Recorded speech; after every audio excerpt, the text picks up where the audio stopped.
তোমরা আলু ভর্তা কীভাবে বানাও? আমি তো প্রেশারে আলু সেদ্ধ করে নিয়েছি, আজকে তোমাদের দেখাবো আমি কীভাবে আলু ভর্তা করি। তো লঙ্কাটা আমি ভেজে নেব, এই কারণেই আমি লঙ্কা প্রচুর খাই, তো যার জন্য লঙ্কাটা ভেজে নিচ্ছি আগে, ঠিক আছে? এবার তোমরা দেখতে থাকো। আর লঙ্কাটা মোটামুটি ভাজা হয়ে গেছে, আমি সর্ষের তেলে করছি এটা, যেহেতু আলু ভর্তা হবে। তো আমি লঙ্কাটা ভেজেছি, এবার তুলে রাখি। তোমরা এরকম বোটা সমেত যদি লঙ্কা ভাজো, একটুখানি করে ফেলে দেবে, মাঝখান থেকে কেটে কেটে দেবে, তাহলে ফাটবে না। অনেকের আছে ফেটে যায়, তা ফাটার কারণটা হচ্ছে ওটাই, তো ফেটে যায়। তো আমি এখানে লঙ্কা ভাজাগুলো রাখলাম এবং একটু নুন দিয়ে দিলাম, বুঝতে পেরেছো? নুন দিয়ে দিলে তাহলে এটা ভালো থাকে। এবার দেখো আমি এখানে কি করছি, এতে কালো জিরে দিয়ে দিলাম, কালো জিরের সাথে গোটা রসুন। তেল অনেকটা গরম হয়ে গেছে, রসুনটা লাল হলেই আমি দিয়ে দেবো একটা মশলা হচ্ছে। রসুনটা ভাজা মোটামুটি আমার হয়ে গেছে, আর একটু ভাজি, তাহলে এটা ডলতে সুবিধা হবে চটকাতে, যখন আলু চটকাবো।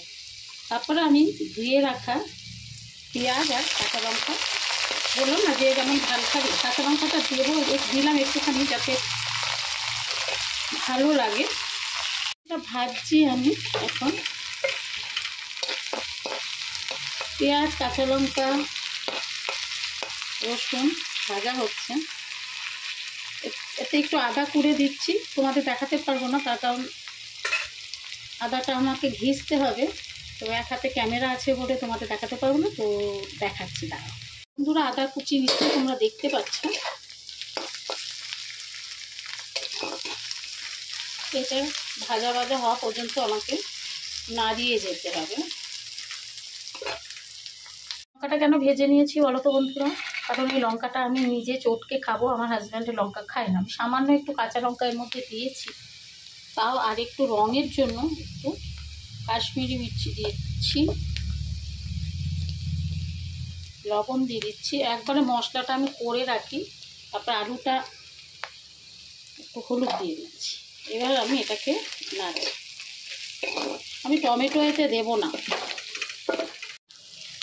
এটা আমার মোটামুটি ভাজা হয়ে গেছে। তো অনেকে যখন ম্যারিনেট করে ধনে পাতাটা কাঁচা দেয়, কিন্তু এখানে আমি কাঁচা দেবো না, তার কারণ আমার হাজব্যান্ড কাঁচা ধনে পাতা খেতে চায় না, বেছে বেছে ফেলে দেয়, এই জন্য আমি এটাকে একটু ভেজে নেবো। আর ধনে পাতাটা যেহেতু এখন অনেক ধনে পাতা পাওয়া যাচ্ছে অল্প পয়সায়, তো সেহেতু ধনে পাতার ডাঁটাটা অনেকটাই বেড়ে গেছে, তাই না?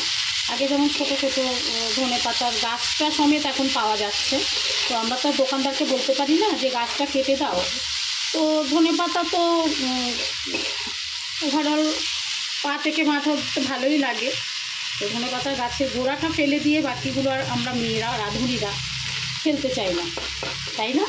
তো আমি ধনে পাতাটা এখানে একটু ভাজা ভাজা করে নিলাম। ভাজা ভাজা করে নিলে কি হবে, আমার এর সাথে ম্যারিনেটও হয়ে গেল, আমার হাজব্যান্ড ফেলবে না, ওর অনেক প্যাকনা আছে খাওয়ার, ওই জন্য আমাকে ভেজে নিতে হয়। আমি কোনোদিনও, তোমরা আমার রান্নায় নিশ্চয়ই দেখেছো, আমি কিন্তু ধনে পাতা ওপরে ছড়াই না, মাংসতে বলো মাছের ঝালে বলো, আমি ভেজে নিই, কারণ আমার এই প্রবলেম। চলো আমার মশলা রেডি, এবার আলু ভর্তাটা তৈরি করে ফেলি, সেদ্ধ আলুটা বের করে ফেলি প্রেশার কুকার থেকে। চলো আমি আলুগুলো ছাড়িয়ে ছাড়িয়ে রাখি।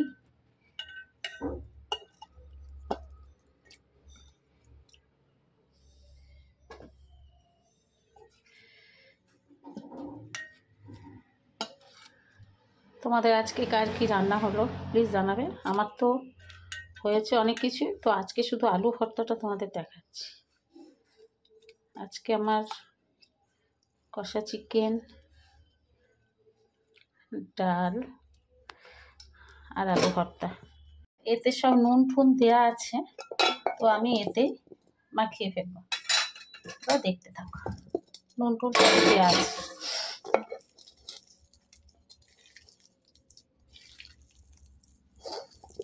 কড়াতে মেখে নিচ্ছি, মেখে তারপর থালায় রাখবো।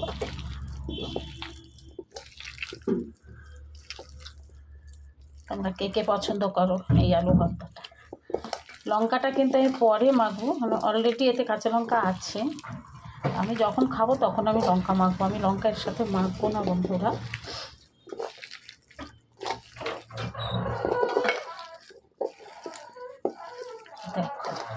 শুধু কালারটা দেখ, এইটা দিয়েই শুধু ভাত খাওয়া হয়ে যায়।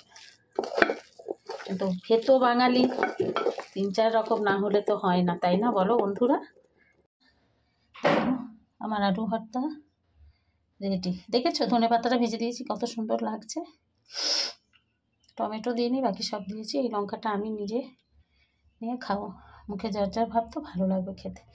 তো কালকের একটু মাংস আছে, খুব ঝড় মতো ভেজে গেছে, একটু ডাল আছে, এই দিয়ে ওই জন্য আলু ভর্তাটা একটু ভালো করে মাখলাম যে যাতে খাওয়া যায়।